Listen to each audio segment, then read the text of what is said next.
किसान हरिदास अपनी 2 बेटियों के साथ रहता था। हरिदास का दिल बहुत बड़ा था। वो अपनी दोनों बेटियों से बराबर प्यार करता था। उसकी बड़ी बेटी कावेरी सांवले रंग की थी, लेकिन उसका मन बेहद सुंदर और साफ था। कावेरी सुबह होते ही घर के सारे काम संभाल लेती। वहीं दूसरी तरफ छोटी बेटी रोहिणी बहुत गोरी और बेहद सुंदर थी। रोहिणी हरिदास की दूसरी पत्नी सरला की बेटी थी। सरला अपनी बेटी को किसी राजकुमारी की तरह रखती थी, लेकिन कावेरी के लिए सरला के दिल में कभी प्यार नहीं था। ओ कावेरी, सूरज सिर पर आ गया और तेरी नींद खुली या नहीं? हाँ माँ, वो बस झाड़ू ही लगा रही थी। ये सब जल्दी खत्म कर और हाँ, कुएं से ताजा पानी लाकर ही आटा गूंदना। जी माँ, बस अभी जाती हूँ। तभी रोहिणी हाथ में शीशा ले माँ, सुबह सुबह कितना चिल्लाती हो।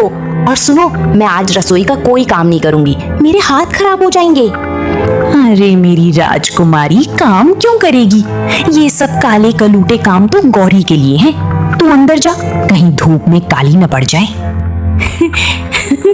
सही कहा माँ, वैसे भी इस घर में एक तवाई काफी है। कावेरी का चेहरा उतर जाता है।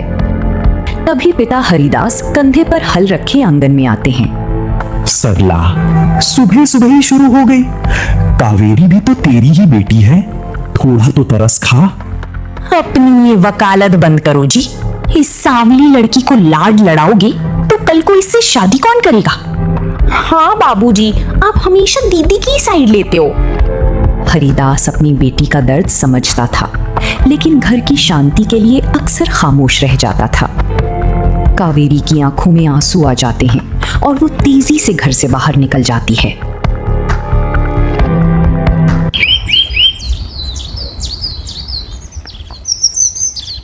थोड़ी देर बाद पड़ोसन सरला के घर आती है। सरला, ओ सरला, सुन तो जरा। हाँ बहन, बोलो, क्या बात है? अरे तू कह रही थी ना कि बड़ी बेटी कावेरी की शादी जल्दी करनी है। मेरी नजर में एक बहुत अच्छा लड़का है, तू कही तो बात करूं? हाँ बहन, जल्दी कर। मैं तो बस उसी दिन का इंतजार कर रही हूँ कि ये कब इस घर से विदा हो। इसकी मनहूस शक्ल कब तक देखूंगी? ये यहाँ से जाए तब हमें सुकून मिले। ठीक है, तू चिंता मत कर, मैं आज ही बात करती हूँ, शायद कल ही वे लोग आ जाए। पड़ोसन चली जाती है। सरला तुरंत अंदर कमरे में रोहिणी के पास जाती है। अरे इधर सुन रोहिणी। क्या हुआ माँ? इतनी धीरे और दबी आवाज में क्यों बोल रही हो? कुछ हुआ है क्या? कल लड़के वाले उस काली कलूटी को देखने आने वाले हैं। मजाक कर रही हो क्या माँ? इस कलूटी से कौन शादी करेगा? चुप कर, हमें जल्द से जल्द इस मनहूस को यहाँ से निकालना है। अच्छा ठीक है माँ, अब डांटो तो नहीं। देख सुन ले कान खोलकर, अगर उस काली को कोई देखने आए तो तू कमरे से बाहर मत निकलना, वरना तेरी सुंदरता देखकर कोई उसे पसंद नहीं करेगा। ठीक है माँ, मैं कमरे से बाहर नहीं आऊंगी। अपनी ही सौतेली बेटी का घर बसाने के लिए सरला के मन में हमदर्दी नहीं, बल्कि उसे घर से निकालने का लालच था। रात का अंधेरा छटा और सुबह होते ही घर में लड़के वालों के आने की तैयारियां शुरू हो गईं। कावेरी, अरे ओ कावेरी, सुन तो जरा। जी माँ। जल्दी कर, लड़के वाले आते ही होंगे। घर में जो भी अच्छा सामान है बाहर निकाल। ठीक है माँ। माँ, मुझे तो यकीन ही नहीं हो रहा कि कोई दीदी को देखने आ रहा है। कहीं वो रास्ता तो नहीं भूल गए?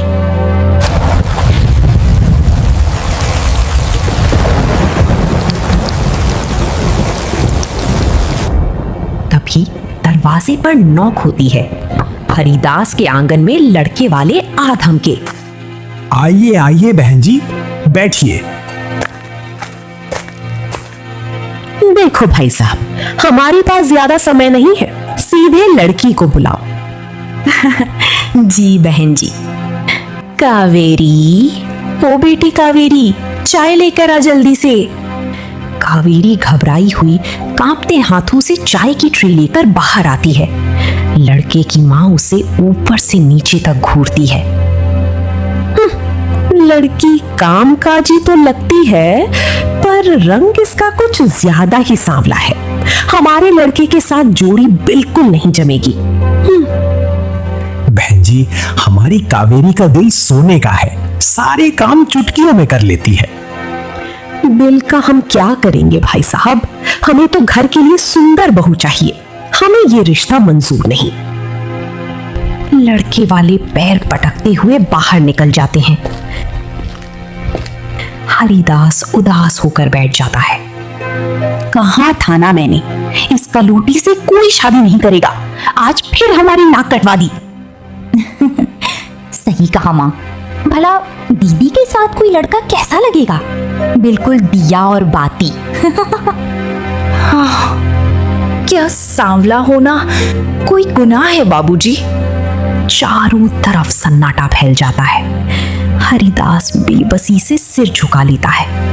कावेरी रोते हुए तेज कदमों से घर के बाहर जंगल की तरफ चली जाती है। रोते रोते कावेरी जंगल के बीच एक घने पेड़ के नीचे बैठ जाती है।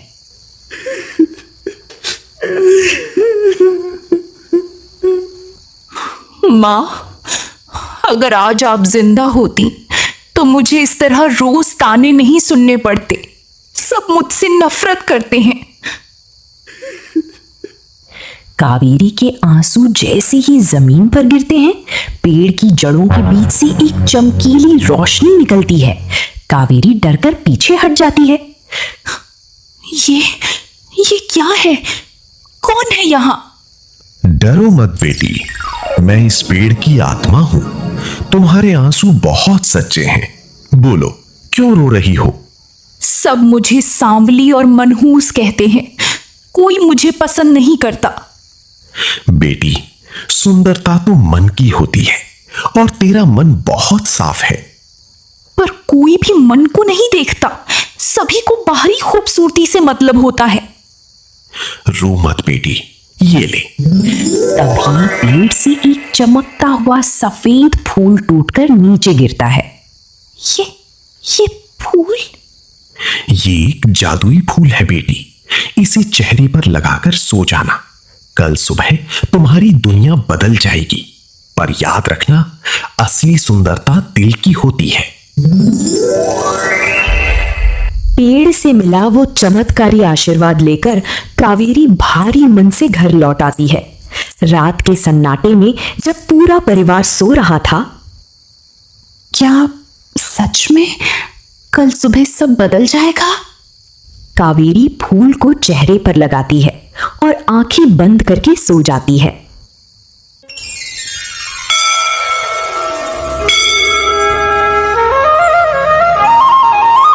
रात का अंधेरा बीता और सुबह की पहली किरण के साथ ही हरिदास के घर में एक ऐसा चमत्कार हुआ जिसे देख सबकी आंखें फटी की फटी रह गईं।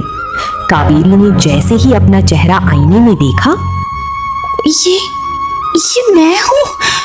मेरा रूप इतना कैसे निखर गया? तभी सरला और रोहिणी कमरे में आती हैं। महारानी की नींद खुली या नहीं? अरे देवा, ये कौन सी अप्सरा खड़ी है? कावेरी कहाँ गई? माँ, ये तो दीदी ही है। पर ये रातों रात इतनी सुंदर कैसे हो गई? इस पर कौन सा जादू टोना हुआ है? मुझे नहीं पता माँ, मैं तो बस रात को सोई थी। झूठ मत बोल, तुमने जरूर हमसे कुछ छुपाया है। माँ, मैं सच बोल रही हूँ। सरला, ओ सरला, तुझे तो मैं बाद में देखूंगी। चल रोहिणी यहाँ से। अरे रे, क्या हुआ विमला? इतना क्यों चिल्ला रही है सुबह सुबह? कहीं कोई पहाड़ टूट गया क्या? अरे बात ही कुछ ऐसी है, वो कल जो लड़के वाले मना करके गए थी ना, वो दोबारा आ रहे हैं। उनका बेटा तो अड़ ही गया कि शादी करेगा तो इसी घर की लड़की से करेगा।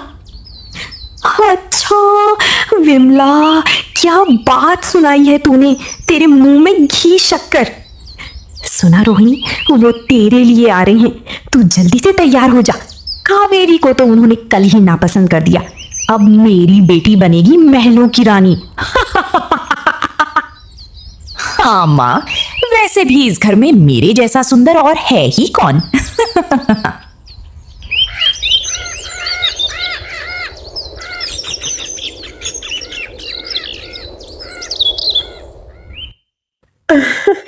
अरे क्या बताएं बहन जी, हमारी बेटी को तो आपकी बेटी भाग गई, बोला शादी करूंगा तो इसी घर की लड़की के साथ, तो हम चले आए। अरे ये तो बहुत अच्छी बात है बहन जी, हमें भी आपका बेटा बहुत पसंद है। वो मैं अभी अपनी बेटी को बुलाती हूँ। आओ बेटा रोहिणी, देखिए यही है मेरी सुंदर बेटी। अरे ये कौन है? नहीं नहीं नहीं, हम इस लड़की के लिए नहीं आए हैं। कल जो चाय लेकर आई थी वो कहाँ है? क्या? पर वो तो सावली, मेरा मतलब कावेरी। हाँ माँ, मुझे वही कल वाली सांवली लड़की पसंद है। उसका स्वभाव बहुत सीधा और सच्चा है। तभी कावेरी पनघट से पानी का घड़ा लेकर घर में आती है। उसका नया निखरा हुआ रूप सोने की तरह चमक रहा था। अरे ये तो वही लड़की है, ये तो कल से भी ज्यादा सुंदर लग रही है। माँ, मेरा फैसला पक्का है, शादी करूंगा तो इसी से। ठीक है बेटा, भाई साहब हमें आपकी बेटी कावेरी पसंद है, रिश्ता पक्का समझिए। सरला के होश उड़ जाते हैं और रोहिणी का चेहरा गुस्से से लाल हो जाता है। लड़के वाली शगुन का नारियल हरिदास के हाथ में थमाकर वहां से चले जाते हैं।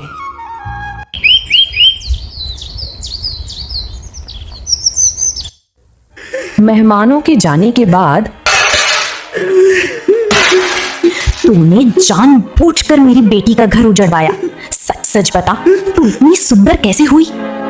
माँ, मैं इस काली को अपनी किस्मत नहीं छीनने दूंगी। बता, ऐसा कौन सा जादू किया है कि तू रातों रात गोरी हो गई? माँ, मैंने कुछ नहीं किया, मुझे माफ कर दो। सरला के तानों और रोहिणी के सवालों का कावेरी के पास कोई जवाब नहीं था।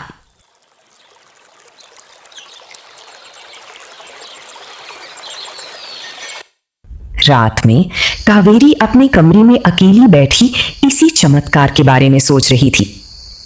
ये चमत्कार केवल उस बरगद के पेड़ की दिव्य आत्मा की वजह से हुआ है। उन्होंने मेरी जिंदगी बदल दी। मुझे अभी जाकर उनका धन्यवाद करना चाहिए। कावेरी चुपचाप दबे पांव घर से बाहर निकल जाती है, लेकिन खिड़की के पास खड़ी रोहिणी की नजर उस पर पड़ जाती है। ये कावेरी इतनी रात को अकेले कहाँ जा रही है? जरूर दाल में कुछ काला है। आज तो इसको रंगे हाथों पकड़ कर ही रहूंगी।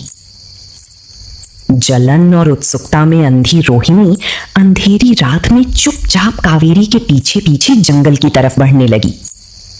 कावेरी जैसी ही पेड़ के पास रुकी, रोहिणी छिपकर उसे देखने लगी। हे दिव्य आत्मा, आपका लाख लाख धन्यवाद। आपकी वजह से आज मेरे बाबूजी का सिर गर्व से ऊंचा हो गया। खुश रहो बेटी, ये तुम्हारी ही अच्छाई का फल है। तुम्हारा मन साफ था, इसीलिए तुम्हें ये वरदान मिला। वहीं दूर से छिपकर देख रही रोहिणी के होश उड़ जाते हैं। अच्छा, तो सारा खेल इस बूढ़े पेड़ का है। इसी ने इस कलूटी को रातों रात परी बना दिया। अब देखो मैं इससे क्या क्या मांगती हूँ। जैसे ही कावेरी घर की तरफ जाती है, वैसे ही रोहिणी जल्दी से पेड़ के पास पहुंचती है। उसके चेहरे पर लालच साफ दिख रहा था। अरे ओ पेड़ के भूत, बाहर निकलो। तुमने उस काली कावेरी को सुंदर बनाया है ना, अब मुझे उससे भी ज्यादा सुंदर और गांव की सबसे बड़ी रानी बना दो। लालच का रंग बहुत गहरा होता है लड़की। सोच लो, क्या तुम इसका भार उठा पाओगी? मुझे ज्ञान मत दो, बस वो जादुई फूल दे दो जिससे मैं सबसे सुंदर बन जाऊं। मुझे अमीर भी बनना है। पेड़ से एक गहरे लाल रंग का फूल टूटकर रोहिणी के पैरों के पास गिरता है। ले, इसे चेहरे पर मल लेना, पर याद रखना, जैसा मन वैसा रूप। अब देखना, कल सुबह पूरा गांव मेरे पैरों में होगा। घमंड में चूर रोहिणी जल्दी से घर पहुंची और बिना सोचे समझे पूरे फूल को अपने चेहरे पर रगड़ लेती है।